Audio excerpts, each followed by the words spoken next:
Welcome to another edition of the Yellow Jacket Experience, Hall of Fame edition. Seth Dussault, the voice of the Yellow Jackets here, and alongside of me as an athlete that I had the great privilege of covering when she was here, running over opposing rugby players for 5 fantastic seasons. Jessica Davis, All-American, Team USA player, just phenomenal athlete, one of the best I've ever gotten to cover. Jess, how are you doing today? I'm good. Seth, how are you?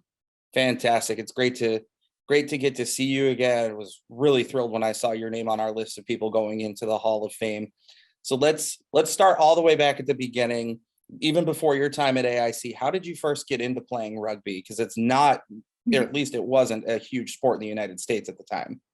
No, and it wasn't a huge sport where I came from either. I remember being a freshman in high school, and I had played middle school volleyball. And so, getting into high school, I kind of coming from a family of athletes, a brother and sister that also played sports, and I was the youngest, had to do something. And so I tried out for the high school volleyball team, and I did not make it.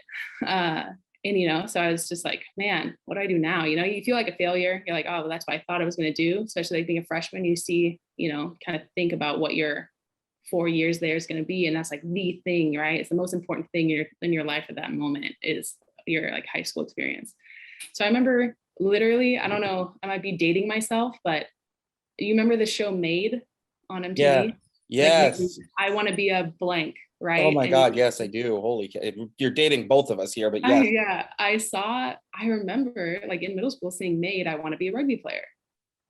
And it actually, the person who was like, the mentor at the time, thinking back, and this is like just bringing it up for me, obviously didn't know them at the time, but I believe, I'll do a Google search here. I believe I then began, later on, I met them in my career, like way when I got into USA. But I saw that and I had it in the back of my mind. And I asked a PE teacher, right? Like after I'd been cut from the team, if we had a rugby team. And he said, we don't as like an individual school, but there's a club team in the area of all the high schools. He's like, I believe so-and-so plays. It was actually the football coach's daughter. He was like, I believe she plays. You can ask her about it. So I did, and we did. And she told me where the practices were, and I just showed up to the practices, and I just kept going. And let me tell you, I was not impressive when I started playing rugby. I'll say I had talent, but not skill. That makes sense. And that's all when I was younger and in high school playing club. It was like we practiced twice a week. We practiced on Tuesdays and Thursdays and played on Saturdays. And that's still how majority of the clubs in the country function. And it was just a group of kids from all the high schools because there wasn't enough investment at the time because it wasn't a big sport for every high school to have their own team. And so I believe there was 4 clubs in Northern California where I'm from. I'm from this little itty bitty town called Rescue, California. It doesn't even have a exit off the freeway. That's in El Dorado County. And it was just the entire county, basically all the high schools had a team, and we would travel hours to play. I think there was only like 4 teams that we would play each season. And that's how I started playing. I just kept going back. It was mother lode rugby in Northern California. So if things had been a little different, we might be talking to you right now as a volleyball player. In the face you're making right now tells me maybe not. I don't know if you don't make it as a freshman. Michael Jordan didn't. That's true. Yeah, look how that went. He ended up doing okay. Yeah. Is there anything that you took from volleyball though that maybe might have helped you in rugby? I know I can't think of 2 sports that are more different, but is there any other than that experience of getting cut and kind of wanting to do something, anything at all that you could take from volleyball that might have helped you as a rugby player? Helped me get contacts. I remember I had glasses. I had horrible eyesight, and I did until a year or 2 ago when I got eye surgery. I remember being like playing volleyball and like looking up the ceiling. Most of the ceilings in the gyms are white. The ball is white, and not being able to see the ball until it was right in front of my face, and it's probably contributed to why I didn't make the team, because I didn't have the best reflex times because I didn't have enough time to set up on it. But then I remembered also like being like, well, I definitely can't play rugby if I have glasses. So got contact lenses. But I mean, honestly, like I wasn't that good. I wasn't a good rugby player. I played it, I think, in 8th grade for 1 year. And like, I was strong, like I had a good serve, but again, I don't think I ever I never like approached it in a serious manner other than like, you know, any middle school kid playing a sport would. If anything, probably the experience of being cut and wanting to not have that embarrassment. And at that time, that shame I felt for not being good enough at something might have just fueled my rebellious side to find something that I am. So kind of like taking it and twisting it and not letting it just like have me sit at home and do nothing. It certainly worked out. Now, you brought up small town, Northern California, doesn't even have its own exit on the freeway. So how then does a school in Springfield, Massachusetts find you? Or how did you find AIC maybe? And what made you decide, you know what, I'm going to go all the way across the country to play rugby and go to college? Yeah, I did not find it. It 100% found me. So I remember I was a senior in high school, and I remember I guess I was going to say either I was a delusional or I was a dreamer. I remember telling people I'm going to go to college on a rugby scholarship. They didn't even exist at the time. This is before I knew about AIC. I was like, I'm going to get a rugby scholarship and I'm going to go to college, you know, because I come from a background where if I was going to go to college, I was going to have to make it happen. I didn't have like, I don't come from a well-off family that had the money like saved away to send me. So I was going to have to figure it out. And I'm just so fortunate because literally it did find me. I remember being at a practice, I think it was like a Thursday practice, and being told by, you know, my rugby coach, like there's going to be a college scout at our game this Saturday that potentially like has the ability to offer scholarships. And I remember hearing that. I didn't hear a name, but I was like, oh, okay, like that's cool. And then kind of forgot about it and went to that game and played. And we all, I think it was after the game, just all of us girls like sitting on the field, and in front of us walks this rugby coach. And this rugby coach was Josh Macey. And he said, you know, he introduced himself from being from New England. And as embarrassing as it was, like all the girls like, oh my gosh, like England, whatever, New England. They had no idea that New England was referenced as the Northeast of the United States, right? They're thinking like this guy's from overseas. Oh. Yeah, just, you know, that's an embarrassing probably on the education that they were receiving at the time. But, you know, he said he's from New England, he's a rugby coach, and he's starting a women's rugby program, and he, you know, he's looking for athletes. And, you know, he did his spiel, and I'm like, cool, that's awesome. I didn't really think of it as applying to me at any point. And then I get up, my dad was at the game, and like my high school boyfriend at the time was there. And I remember like trying to go leave with him, and he approached me and he wanted my information. And so, you know, no, you know what? Sorry, let me backtrack now. I think about it. My father actually was like, you should go introduce yourself to that guy. You should go over and like make an introduction, introduce yourself, whatever the case. Right. And I, you know, I'm like, the field we played on, I remember being coated in mud, like it was a muddy field. You know, I wanted nothing more than just go home and shower. I was like, okay, I will. So I went over and I introduced myself to him, right? And he had seen me play and he wanted my name and whatnot. So he took down my name, and I think he took my phone number and my email, and I didn't think any much of it. And then the next week, I had no idea he was going to be there, but he actually was there for an extended period of time. And he was at my next game. It was a completely different location, and I had no idea he was there. And I think I had only played in that game one half.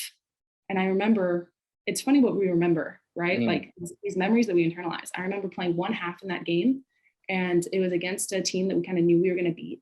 And I think I had scored a couple tries in that first half. And then my coach pulled me out, try to get, you know, he's like, you know, we don't need to, let's get some other players in there. Yeah. And I remember leaving the field, had no idea he was there, like going to grab a water or something. And I see Josh Macey pops up, and he had, and this is what I mean, it's funny, the things you remember. He had a red notebook, kind of like the journalist notebooks, like the ones that flip over. Oh, yeah. He had like a little red notebook. And I remember saying to me, like, I definitely need to get your information. So maybe he didn't get it the first time that we had met or whatnot, but then he took everything down and he kind of started that recruiting process. And he, you know, gave me some brochures or whatnot. And I remember at the time I was set on going to Penn State. You know, I had known about the Penn State women's rugby program, was very successful. You know, they had gone to championships like multiple times. And like, I was like, that's where I'm going to go. I'm going to go to Penn State. But I still, you know, Josh Macey kept in contact with me in the recruiting process. And so, you know, I put in an application. It was easy. The application process wasn't hard. And I put an application. I also put mine into Penn State. I also put one into UC Berkeley. I was like, I'm either going to go to Berkeley or Penn State, and I had gone to some rugby camps at Berkeley. And then I ended up not getting into Berkeley. As much as like the rugby program was like, they thought maybe they could like flag, me as a player, but the rugby program at Berkeley was not as like intertwined and like wasn't like prioritized, say, as like water polo or volleyball or something else would be. So I didn't get into Berkeley. So that kind of made that decision for me. And then I got into Penn State. But I remember at the time, like the out-of-state tuition alone was over an extra $10,000. I was like, I just don't see how I can make this work. And while they had a great rugby program, and who actually the coach at the time was also the USA women's coach, who I ended up playing for, which is another funny story, because I remember emailing him and communication kind of dropped off, which is funny because I brought that up to him later on, like when I met him like face-to-face playing for him, which is a funny story. But I just couldn't make those numbers work. And AIC made it work for me. So I ended up going to AIC. I went sight unseen. I had never been there before. So the first time my father and I stepped on the campus was when he was coming to help me move in, because we just didn't have the money to like fly from California to Massachusetts on a maybe I'll go here. Like we just didn't have that money. So Josh Macey found me and got me to AIC. So what was that experience like for you? You're coming cross country, never been there before, never even heard of it. And now you're in a new place. How did you make that work for you, being so far from home with all that unfamiliarity? Well, I remember, and like I said, the weird things you remember, right? Being from Northern California, right? It's not as old as the Northeast. I remember getting there and being like, man, there's a lot of brick. There is a lot of brick here, like in the buildings. They just were very different. I remember that. And as far as making it work in terms of like homesickness, like I didn't really get any. And I know it sounds weird. I had never been east of Florida, and all the traveling I had done prior to getting to AIC was for rugby. So like I had flown to Florida for like rugby. I'd gone to Georgia, I believe. But these are all also like, you see the rugby field. That's what you were there for. I didn't really see much. Right. I had never even been to the Northeast. I'd never been anywhere near AIC. It was really just, I was there to do a job, and that's how I treated it, because I knew at the time the scholarships, like while I had one my freshman year, I knew that it was changeable. So I saw it as kind of like I needed to prove my worth, right? Like it wasn't free, but I was able to make it work. And I knew that the better I performed, the more likely it was for me to be better off the next year and when re-signing a contract, because our contracts were just yearly at the time. I don't know how they do it now. But so I knew like, okay, if I prove my worth, then, I'll be better off for it. And I think that also how I was able to make it work, which is how I was raised, right? Like my father raised me a single parent. He himself is an Army brat, coming from, a military family. I was just raised to be very independent, to rely on yourself and, ask for help when you need it, but don't rely on others in a negative sense. So being raised independently, like by my father, definitely aided in like not being homesick and being able to be independent and make it work. So I have him to thank for that. You've already brought up Josh Macey, who certainly you can't talk about AIC rugby without talking about, the godfather of AIC rugby, who, founded the programs, and is, one of the best college rugby coaches, just period, clearly. What was playing for him like, and how did he help you develop as a student athlete? It's crazy because thinking back, like I said, as you age, right, you have different thoughts of like what age is. And I remember, right, so I was 18 when I got to AIC. Now looking back, reflecting on the fact that he was only 26, I think, or 27 when I started playing for him, never would have known, right? And I'm not, because now having, been that age myself, thinking like, man, thinking about doing that at the time, it's just crazy for me to think that he was that young when he started the program at AIC. It was definitely like a journey. It was a journey. I mean, I had no frame of reference, right? I had never played for any other college program, but I remember getting there and we had a field to play on and we had coaches, and I think we had practice jerseys, which was a big like flashy thing for me. I was like, oh my gosh, wait, like we're all going to be matching while we practice. Like that's crazy. Like that's awesome. Kind of like more of a camaraderie. And you know, we had access to athletic trainers, like to those services that I knew even at the time that, well, aside from practicing every day, which I knew like that was new, and I knew a lot of clubs didn't. So I was like, that's pretty cool. And like having access to athletic trainers and all that stuff, I was like, this is pretty great. It's like, it's almost like I'm in a permanent camp, like summer camp where I get to play rugby every day. You know, this is awesome. And then like, oh man, we have gym sessions. Like this is even cooler. So it was definitely kind of like, while like looking back, and I know when you compare like my experience to like what freshmen at AIC get now, it's probably like I saw everything is so bright and shiny, but it definitely was like the first, right? So like it was the first of its kind in a new place, and there you know, there was very little established structure. You know, we were the ones who were trailblazing the program and like seeing what worked and making it work.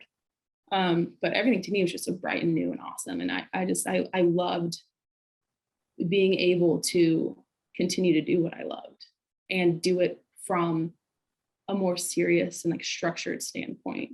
So everything was bright and new, and I was along for the ride, like, and trying just to make the most of it. And I think Josh Macey was trying to do the most of it too.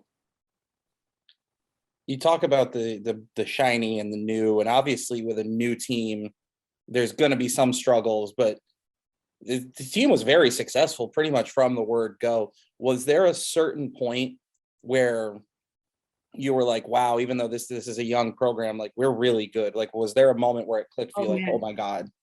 Yes, I remember the exact point that you're talking about. It was my sophomore year, right? Because the freshman year, like my freshman year, which was the first year of the women's program, we were D4, which is understandable, right? Like no one wants to start out in D4, but we were unknown. We had to prove ourselves. And so we did, and we did. And then my second year as sophomore, we went to D2. So now we're starting, you know, going into it, like, okay, like it's not going to be the same, right? Competition's going to be more. We had a year under our belt, so we were able to do more recruiting, because my freshman year, there was me and one other recruit. The rest of the team was walk-ons, which is amazing in itself to think that there was two people on this team that was so successful that had ever even touched a rugby ball before. And luckily in AIC being so small, we were fortunate that we were able to get enough walk-on players to have a competitive team, right? 15 players is what you need for a starting side of rugby, right? It's a lot more of an undertaking than 5, say for basketball, right? Yeah. Like, and even like 11 in football, right? We needed 15 people. And then expecting those 15 people, you know, to play an 80-minute long game, right? I think, if I'm not mistaken, my freshman year, I think we maybe had like 18 or 19 like reliable players that would come like every week. So that means that of those, right, like 12 to 13 of the players are, or maybe 10 are going to play the entire 80 minutes. That's a lot. It's a lot on a new player who's never been in the culture before. That's a lot, even if you have right is of anything. Right. And we're playing against teams that had been established for longer, so their numbers were better. But yes, I do remember that exact moment. We were at Stonehill my sophomore year, and Stonehill had placed 4th or 3rd. I might be missing that, 3rd or 4th in like the D2 championships the year before. So, right, like I knew what that meant, and I know Coach Macey knew what that meant, but a lot of the other girls didn't really keep up on it. So we kind of keep it under wraps, right? We don't want to like mentally defeat ourselves before we get there. But I knew like, man, this is gonna be a hard game, and no one expected us to win. No one. The rugby world did not expect us to win. I'm sure everyone who knew anything about anything in women's rugby expected us to lose. And then we won, and we won by a lot. And so and then you could tell too that Stonehill was just like what just happened, right? This no-name team who's new in D2. The season was young, so like we hadn't played. I don't remember if it was our first game or close to, but I remember being at that game. It was at Stonehill. We had the worst warm-up I think I'd ever seen us have. There were just dropped balls all over the place, and I remember being like, dang, like I hope this isn't indicative of what the game is going to be. But then the first whistle blew, and we just went for it, and we had a great game. And I remember right afterwards, right, what do you do with a bunch of players that just played 80 minutes rugby? You have to feed them, like before, you know, tragedy ensues.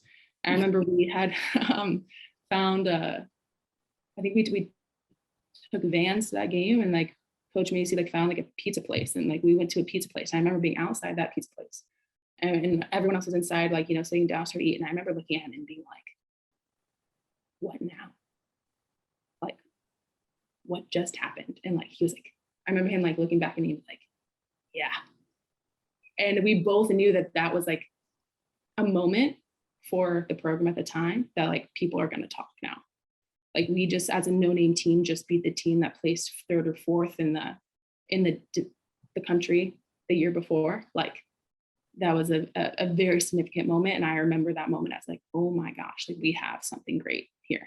We have the potential for something awesome here. And I mean, the rest really is history, because it seemed like the team never lost a game. I remember watching those first few seasons and just seeing 100 points on the scoreboard sometimes and just being like, what in the world? So as it really progressed from the beginning, where, you know, I remember you and I have talked about practicing against the guys because you didn't have enough players to practice, you know, just by yourselves as your women's team, to getting to being in the national championship and being a team that could compete against anybody. And you obviously were one of the key pieces. What was that like to be on that level as a team, and also as an individual, getting that first AllAmerican for the rugby program? Yeah, so I remember, as you mentioned, right? So Josh Macey as being like the head of the rugby program, and he had two teams. I remember, I believe we ended up we had an assistant coach, Coach Kat, in my freshman year, who was a graduate student at Springfield College. And so she was there for my freshman and sophomore year while she was doing her graduate studies, and she was phenomenal.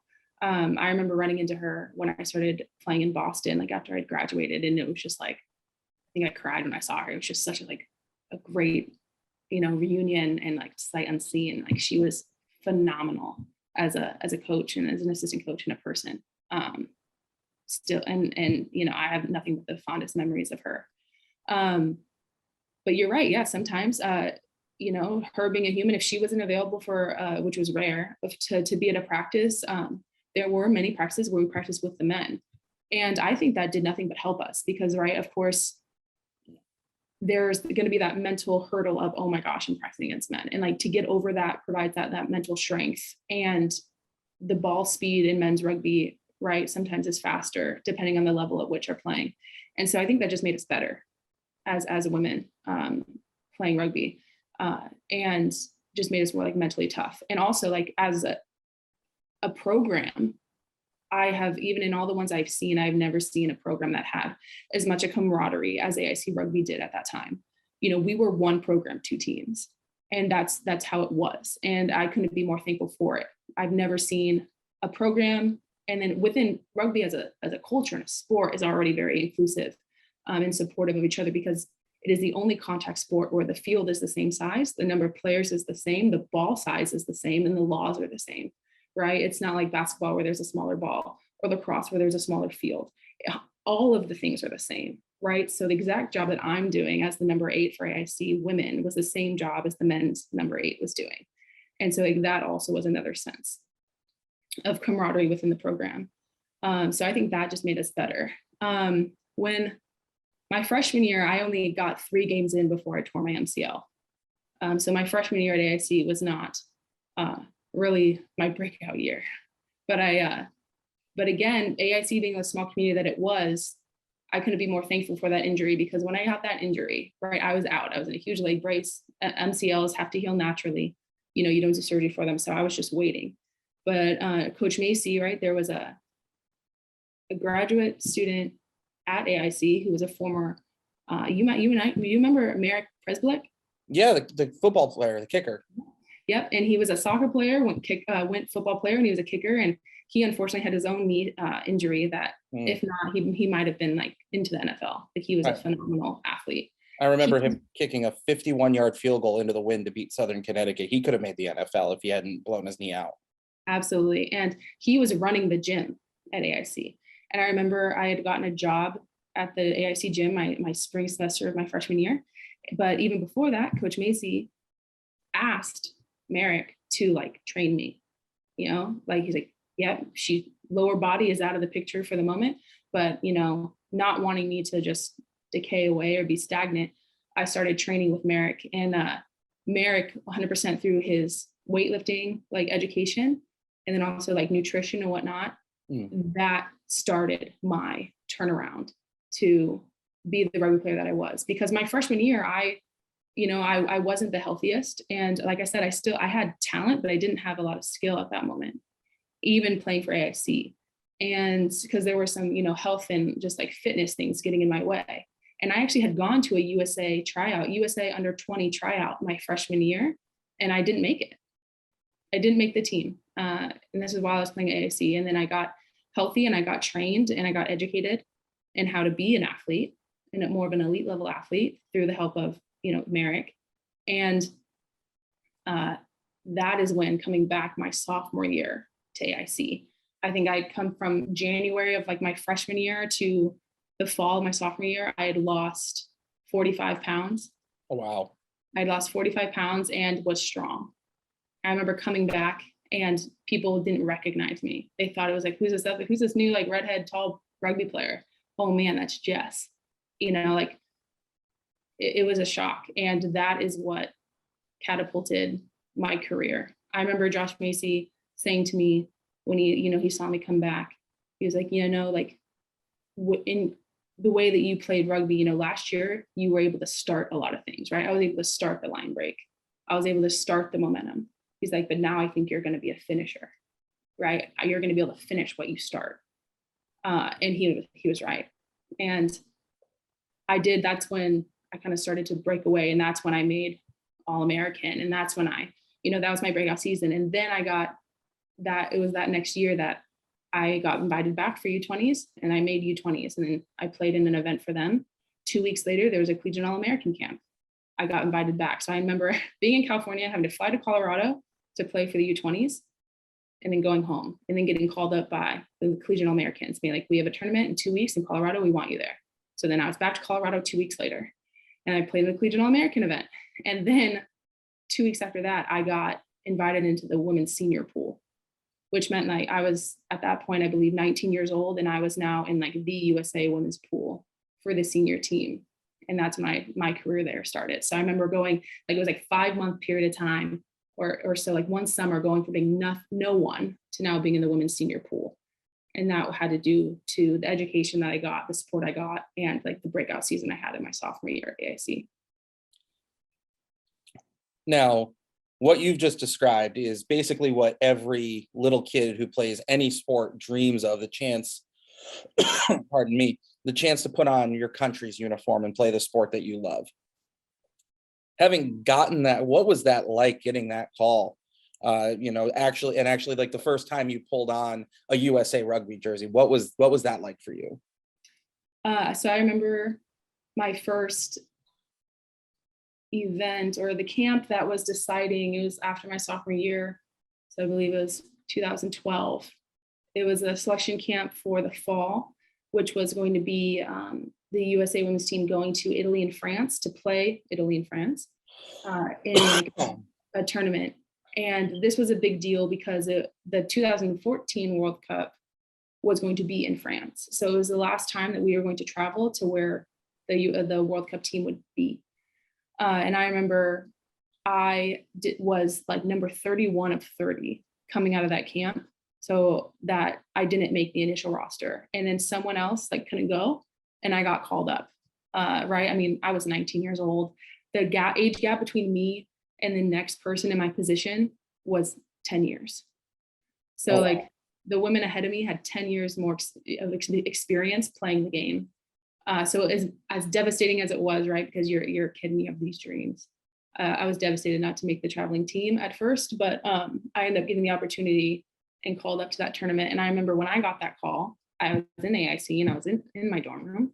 I got the call from the USA coach that, yep, we're bringing you, right? There's no guarantee that you'll play, right? Because you're, so young. But this is an important opportunity because it's the last time that we're going to travel internationally before the World Cup. And it's important for you as an athlete to learn how your body travels and to learn like what you have to do to adjust to time changes and food changes and all these different things when playing an elite sport. So, right, I knew that. And I remember immediately I called Josh Macey. And right, it was like after hours, but this was important. Like I had to let him know. And he didn't answer the phone. I was like, okay, that makes sense, right? Like he's off the clock. So then I texted him saying, I got the call. That's all I said. I know it sounds dramatic, but that's all I could think to do in the moment. I remember texting saying, I got the call. And he calls me back immediately being like, what did you say? What? I was like, I got called up. I'm going to Europe. And, it was, he couldn't have been more excited for me than, possible. And it was just such like, man, I'm going to Europe. I'm going, like, I'm going to, wear the jersey. Now on that trip, I didn't end up putting the jersey on. I didn't end up taking the field in that trip, but I did in the next event, which was in LA, where France came. We went there and we lost. We lost to France. France is a phenomenal program. We beat Italy. We lost to France. And I remember that was a big deal though, because when we went over there, we played in the Stade de France, which is like the stadium. And if I'm not mistaken, I believe it was like first time the women's team had played in that stadium. So it was a big deal. It was a phenomenal stadium. But then the next event, France came over and played us in LA. We played three matches against them. And the first match against them was my first start. Oh no, my first appearance. So that was my debut. And I was a sub, obviously, and I played for 7 minutes. The last 7 minutes of the game. And it was a very low scoring game. The final score ended up being 13-10. Okay. And we won. Oh, wow. So we won. And it was the first time in history that USA had beaten France on the women's side. So that was a historic moment for me, right? It was my first game playing for USA, right? The first time I put on the jersey. I didn't care that it was 7 minutes. Like, I'll take 2 minutes. I'll take 1 minute, right? At that level, you just want to play. And it was the first time we'd ever beat France. So that was a phenomenal experience to have. It was, I still remember like parts from that game, like vividly in those 7 minutes, but it was a whirlwind to say the least. I remember the coach, when I came off the field, asking me, he's like, so how was that? And I replied to him like, I want more. And he was like, that's good. You say 7 minutes though, but I mean, in a 13-10 game, the last 7 minutes are the most important 7 minutes. You're holding on to a lead where one mistake and you lose. So obviously they had some kind of trust in you to make the choice to put you on the field in that moment of the game. I mean, I'd like to think so, right? At least very much that I'd be able to hold the status quo, because I had not been tested, right? And like you can say X is the best athlete, but we've seen in so many international competitions, like let's take the Olympics, like this last Olympics, right? Like there were people who were like, they are going to win, and it didn't matter that people thought they were the best. Like you had to be the best on that day. Yeah. Same for a team. You could have a team that someone thinks is like, this team is better than, team X is better than team Y. Team X has to be the better team on that pitch, on that day, at that time. And then at any point, any underdog can can upset anything. And I'll say that AIC, we were always the underdog, and we proved that time and time again. So yeah, I'd like to think so, but it was a gamble by any means, but luckily we still won. So, okay. This part of your career that I'm going to ask about next often really gets overlooked because it was just a couple months. And obviously you're thought of here as a rugby player, but you were on the track team for a season. You did indoor track. You did the shot put. You actually scored points in the shot put, and it helped the team to the best finish in program history until this year when they won. What was that? What made you decide, I'm going to go do the shot put? And what was that couple months competing for Leo Mayo like? Oh man, I forgot about that. Yeah, I did. I remember. I think like the track team was always looking for more female throwers. And I think I remember like the year before, I think Coach Mayo had potentially, and I could be misremembering this, right? It's been so long, but I think he had asked Coach Macey, like, hey, like, any chance like Jess would be able to come throw for us, maybe, and I think Coach Macey might have told me about it, or it just didn't work that first time, whether it be like our competitions just like interfered or whatever the case.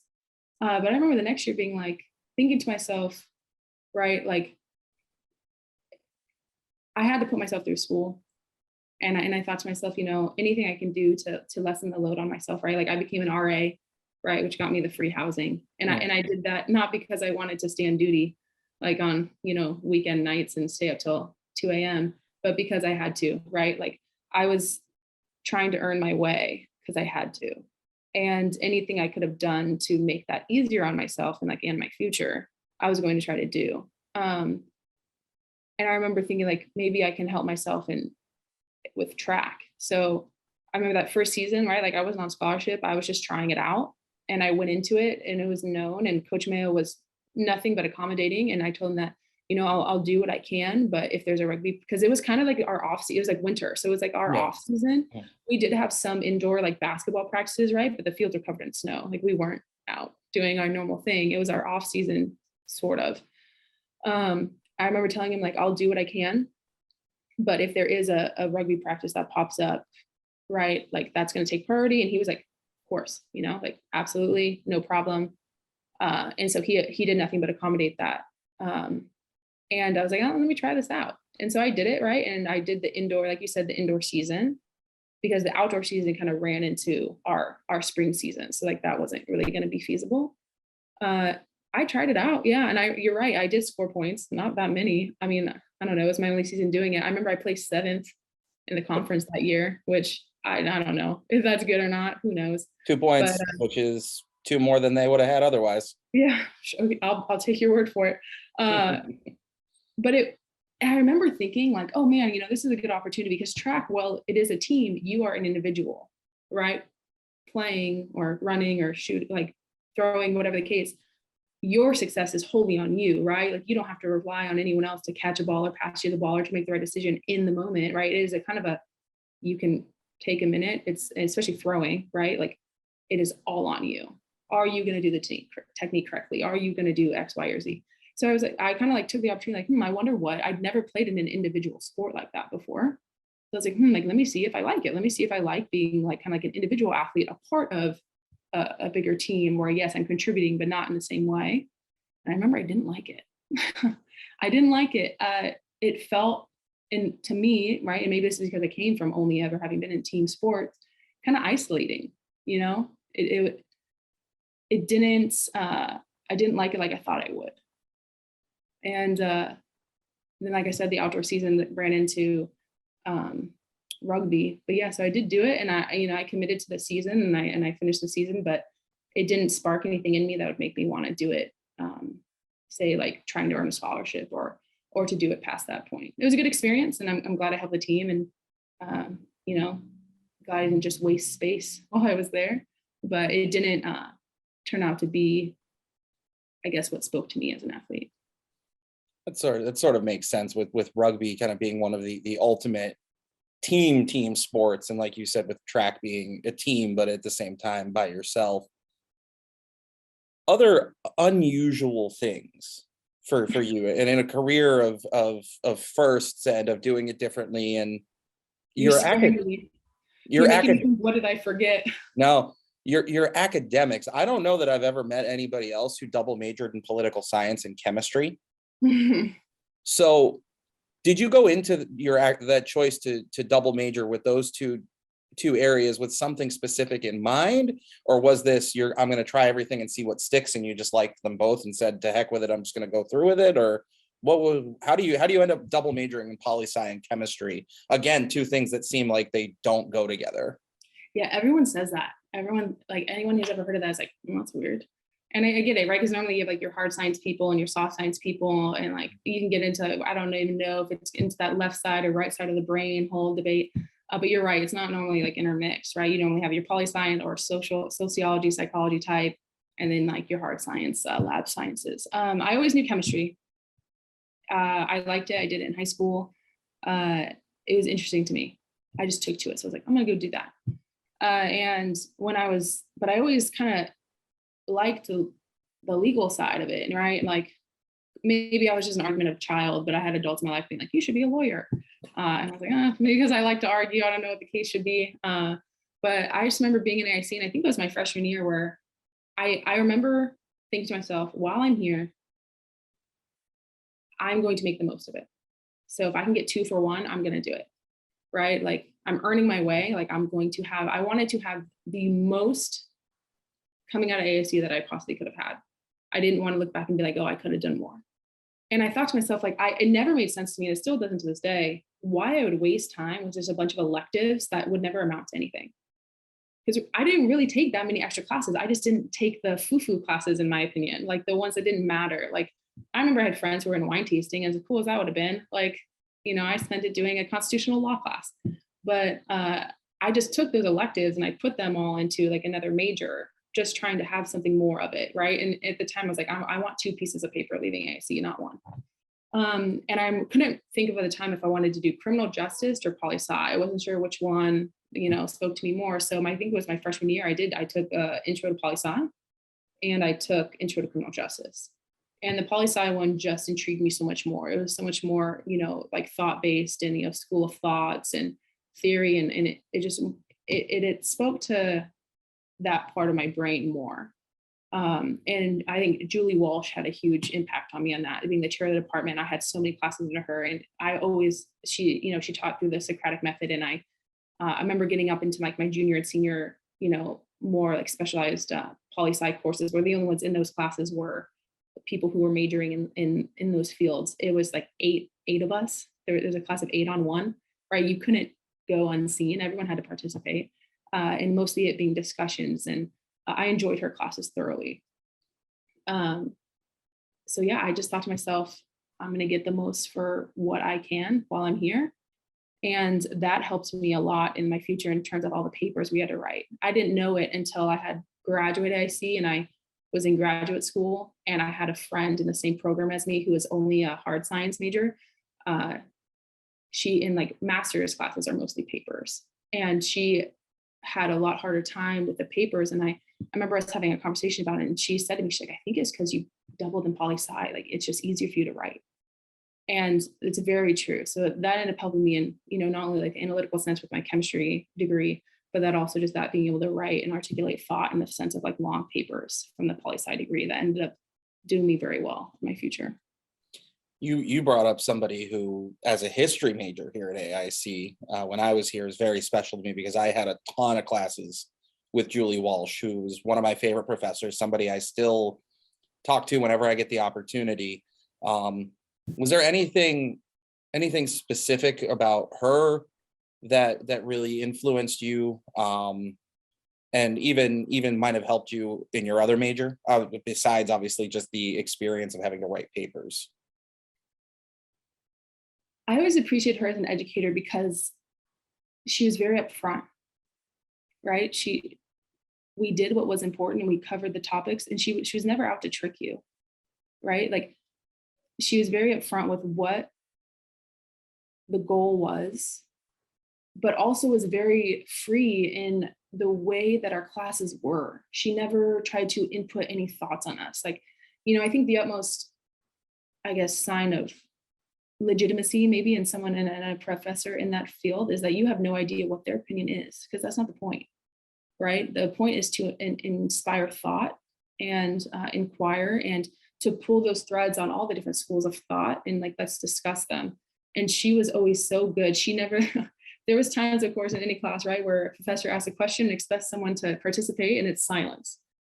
But she waited until, we started talking. And she always did such a good job at making us bring our ideas to the table, rather than here's an idea, let's talk about it. So she really did a great job in making us run the course, and going with that and being able to, she had no idea what was going to come out of any of our mouths, right? But she was always so good at responding and directing and making sure that it was student-led by student reaction, which was always so great. Is there anybody on the other side in that you had as a professor on the chemistry side that maybe kind of had a similar sort of influence on you, or was somebody you remember as being a professor that you really enjoyed learning from? Yes, and I have to ask, who's the current? Oh no, you guys, they don't even have chemistry anymore, right? At AIC, they don't even have it anymore. But I remember Professor Brunette he was just, he taught a lot of classes, and he's still active in like the AIC alumni page. He was a professor I had for a lot of things, especially when in my 5th year, I ended up taking on some minors to keep my course load. And I took even more classes with him on the biochemistry side. But the chair of the chemistry department at the time, I remember my general chemistry professor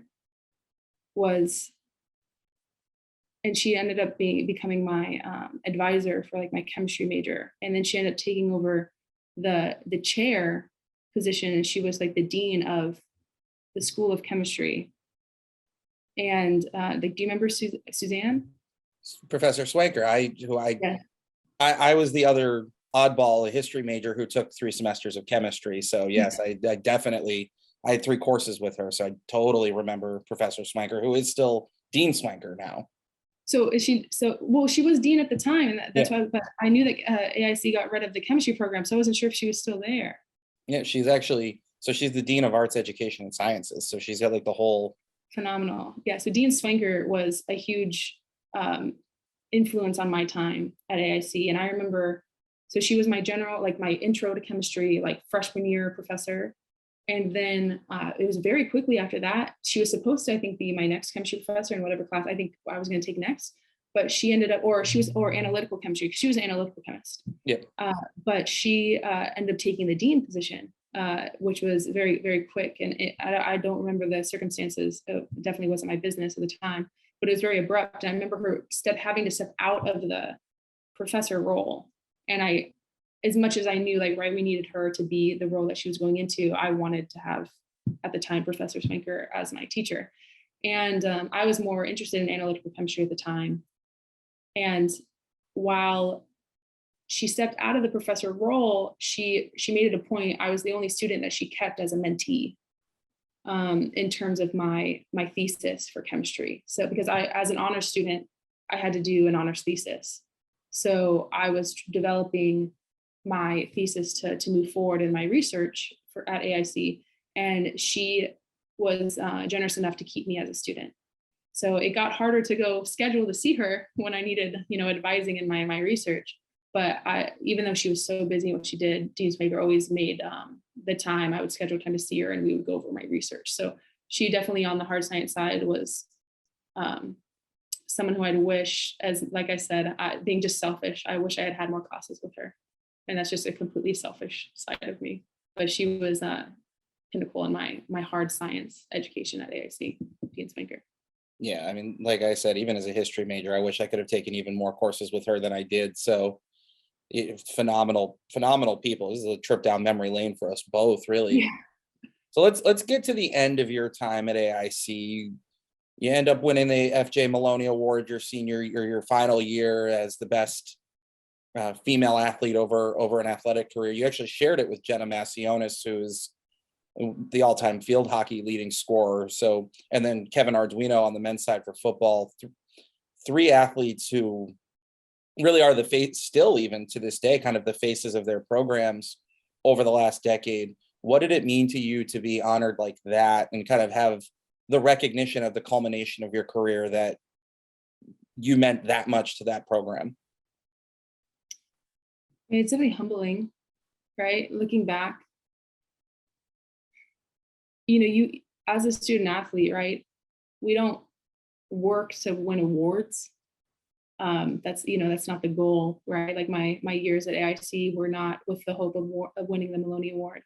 But it's always, I don't want to say recognition, but validation, and what I'm doing is working in a sense. And it was nice and it was honoring, I will say, but that wasn't like the goal, right? My goal was always to better who I was. And I remember making the promise to myself, right? Because AIC was such a new program. I remember making the promise to myself, I will stay and I will be here. But I did treat my rugby as a job, and I had aspirations. I wanted to go to the World Cup. I wanted to play for USA. I wanted to, be the best I could have ever been. And I didn't even know what that was, right? I didn't know what that ceiling was for myself. And I remember saying to myself, like, I will stay as long as I'm getting better, right? I mean, there was other things that kept me there too, but I remember just like making, as like a very young person at AIC, like making that decision in my mind, like, not wanting myself to go stagnant in my development as a player. And that award, I mean, like you said, it was the pinnacle award to win as an athlete there at AIC. So I was thankful for it, right? I mean, I remember I gave the award to my dad because I attribute all my success to him and his inspiration. And he also made jokes to me. There was an article that came out by the USA coach when I just started in the program, saying about kind of like the kind of players he was looking for. And it was a quote to the essence of, you can't teach height and you can't teach stature, right? Like I need players that have strong builds of a certain sense. And, we'll work on the talent, we'll work on the skill, but you can't teach height, kind of a thing. Right. And I was like, now I grew when I was at AIC, and now I stand, at 5'11". And I remember my dad giving me that article. He had highlighted the sections and he said, "You're welcome." Like, because my dad was 6'2" Irish man, and my mom was like a 5'2" small person, and I got nothing of my physical attributes from her. But that award, I remember it was nice to be able to give to my father, especially having to spend so much time away from him doing this, in my mind, job of being a rugby player, right? I only saw him over Christmas and summers. So having that kind of as a, I made the most of it, right? Like I wasn't here messing around. Like, thank you for everything that you invested in me as a dad, as a player, and a daughter. So it was nice to be able to give that to him. You played a couple seasons of professional rugby in Boston and New York before moving on to the career that you have now. But you're still obviously invested in the sport, invested in the program that you came from. So this most recent fall, when AIC's rugby team won the NYRA championship, what did that mean to you as an alum to see the program that really you started get to that point that it could win a national championship? Yeah, it's absolutely phenomenal. I couldn't be happier for the team, and jealous, I'll say. Absolutely jealous that, I didn't get to experience that. But couldn't be happier for them, right? I mean, in my time since AIC, I haven't been able to stay local, right? My job has sent me from coast to coast, and I don't just get to pick up and leave whenever I want to. But I try to keep up on as much as I can, right? Being in the military, right? I can't keep up on my phone all the time. It's not allowed in a lot of places, and then when I'm deployed, I can't, you don't have really the access to those kind of things. But when I am here, I try to check in and on Instagram or whatnot. And I did end up seeing that they had won that championship, and man, I'm just jealous. I'm happy for them. And I'm happy that I wish I could have been more involved, or just been able to go to the games and see the team and maybe been more present. But it is what it is, and life takes you where it takes you. But I couldn't be, I guess, like, have more pride in that the team has stayed alive in that sense. And I'm happy that this fall, in coming and getting to go back to the AIC, hopefully getting to see, some of those players, and, give the coach my congratulations. And Well, I'd be as involved as I could. And I'd love to tell them that in person.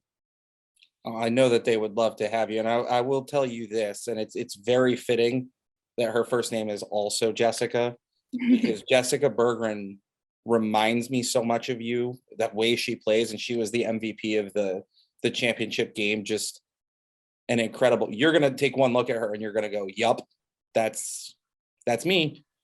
So, and that was kind of the image in my head when she scored that second try that put the game away. Was like, wow, this is, I remember seeing somebody like this before. And so the last question that I have for you, and this is the one that I ask everybody throughout this edition of the podcast. What was your reaction when the phone rang and you pick it up and you hear, hey, you're going into the AIC Hall of Fame? I think even more so, I got the voicemail, right? Because I was at work and I can't have my phone with me at work. So when I got back to my car, I had a voicemail from Jess Chapin. And having known Jess Chapin, right, when I was there at AIC, I just remember I kind of like had an idea of what it would be. There's only so many things that you get reached out for in that sense. And I know that she had taken on like the head job there because when I was there, she was the assistant.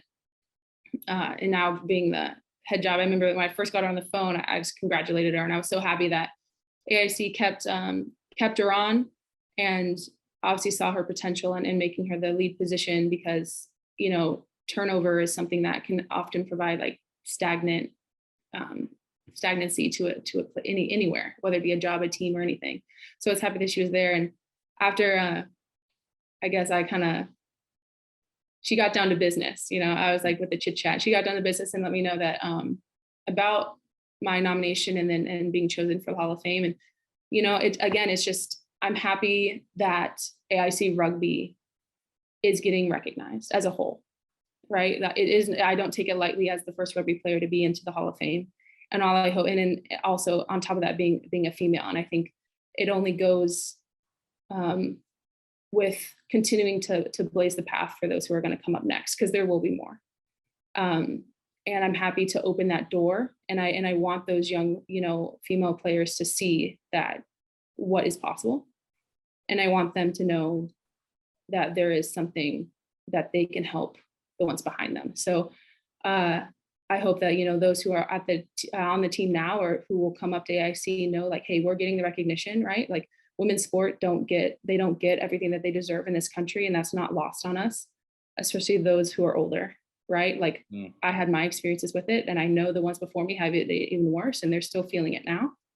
But it's a step in the right direction, and I'm happy that rugby as a whole is being recognized, and I'm even more ecstatic that women's rugby is getting this recognition. And it's just also fitting to me that following the women's team winning that national championship, and I'm glad that the recognition. And I hope they get all the recognition that they deserve for that monumentous achievement as the first team, at AIC history to win a national championship. It's just absolutely phenomenal.